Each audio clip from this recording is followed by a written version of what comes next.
speciallæge i psykiatri, som Nidsted. Goddag. Hej mor. Ja. Jo. Mor, jeg har en første patient, ikke også? Her kl. 10. Så jeg faktisk ikke... Mor, jeg har ikke tid til at snakke. Nej. Jo. Jeg glæder mig helt vildt. Jo. Men jeg bliver så nødt til at løbe, ikke? Altså...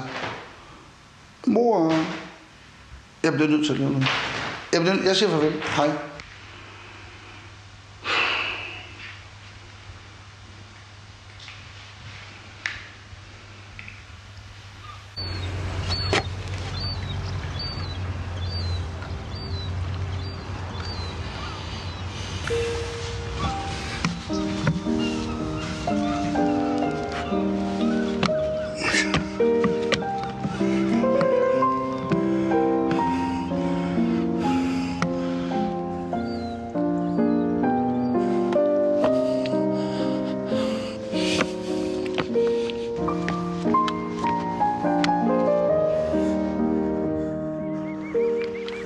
Undskyld.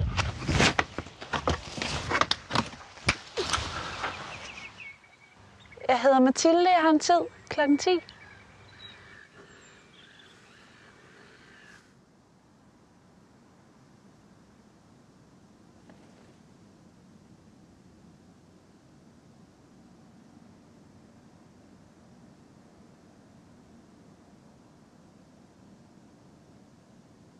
Okay, Mathilde, hvad med, at vi starter med, at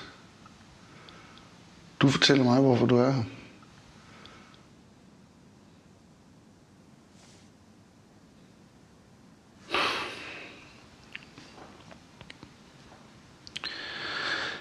Kan du lide pandaer?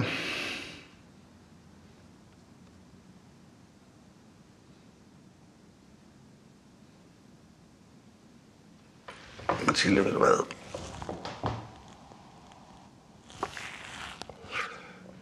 Jeg har fået mit certifikat som speciallæge for en uge siden. Og ellers har jeg kun arbejdet med normale patienter. Og du er den første sådan ligesom skøre patient, jeg har. Det. Undskyld. Jeg tror simpelthen, jeg bliver nødt til lige at gå på toilettet.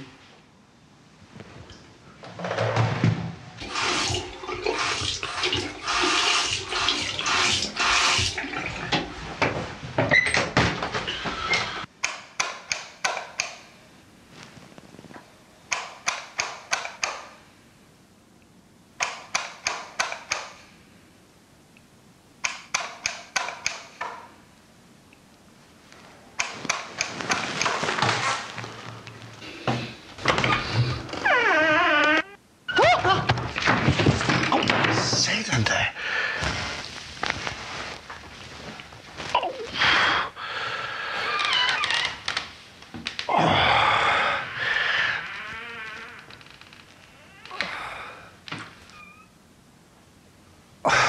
Vidste du godt, at pandaen bruger 14 timer om dagen på at æde? Hvad? Ja, det er rigtigt. Den er nødt til at spise mellem 10 og 20 kilo bambus hver dag. Derfor så har den en 10 meter lang tarm. Det vidste jeg faktisk ikke. Altså, en nyfødt panda, den vejer kun 100 gram. Som sådan en lille... Sådan der. Og den er helt blind.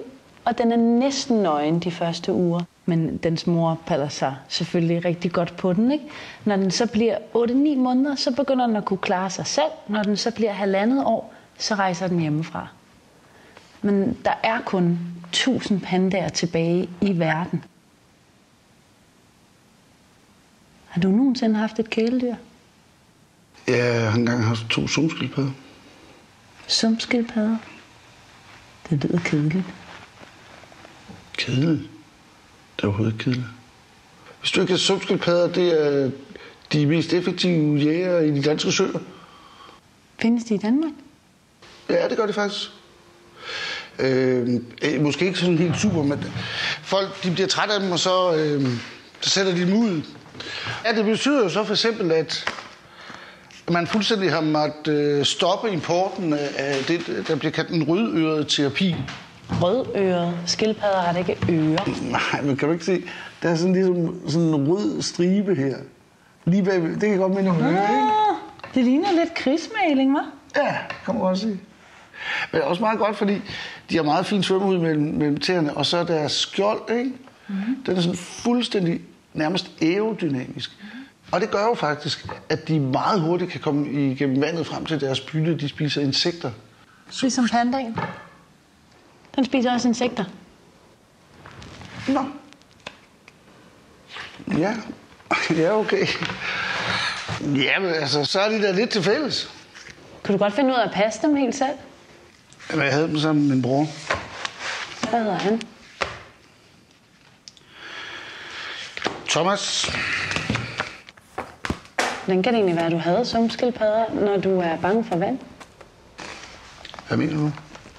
Jeg mener bare her til morgen. Der er så, der står dernede. Ved du hvad, Mathilde?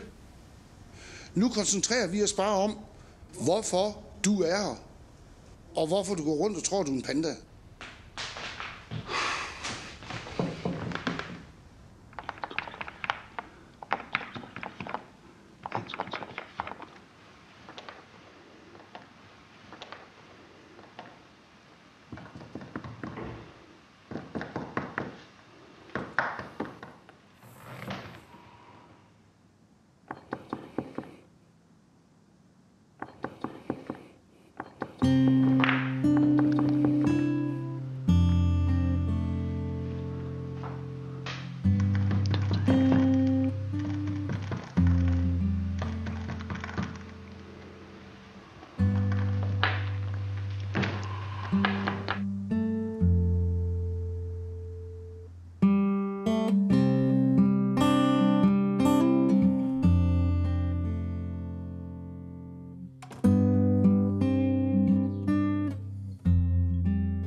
Du gjorde det! Du gjorde det! Du sprang i vandet! Der kan du bare selv se. Der er ikke noget at være bange for.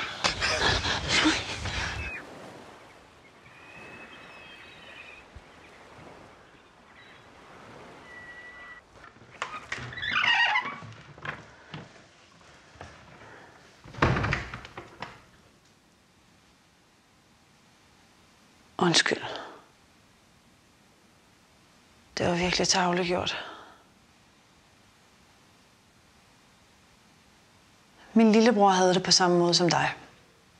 Han sagde også altid de der mumlelyde, når han rørte ved ting, og hans ting skulle også altid ligge helt ens. Jeg plejede altid at gå ind på hans værelse, når han ikke var der. Så byttede jeg rundt på alle tingene, for det kunne tage ham flere timer at sætte dem på plads igen. Jeg synes, han var underlig. Jeg synes, det var pinligt, at han var min lillebror.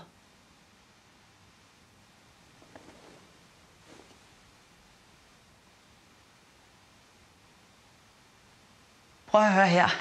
Jeg kan godt forstå, hvis du synes, det er pinligt. Det kan jeg godt forstå. Men det er ikke så galt, som du selv går rundt og tror. Og hvis jeg nu skulle give dig et råd, ikke? Så vil jeg sige til dig, at du skal bare vide. Tror du virkelig, at jeg har brug for råd af en, der løber rundt i et pandakostyme?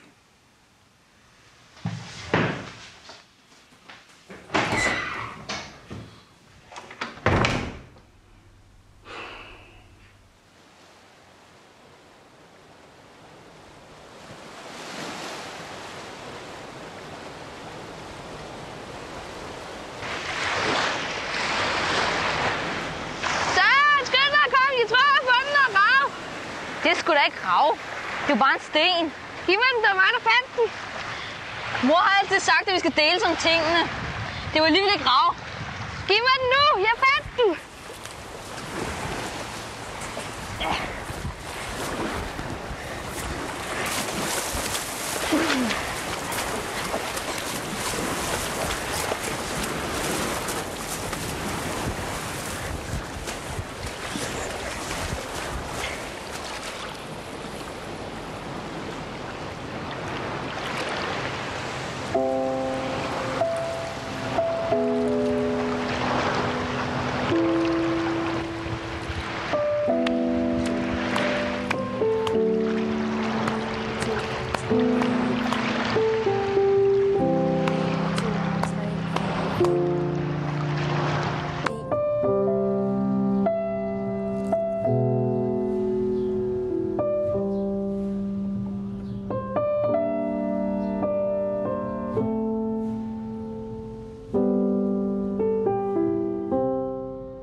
Hej.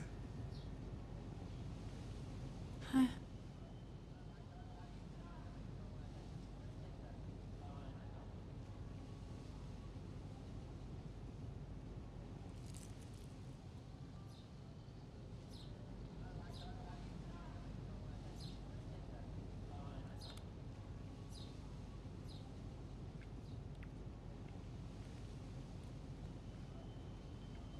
Encore une fois.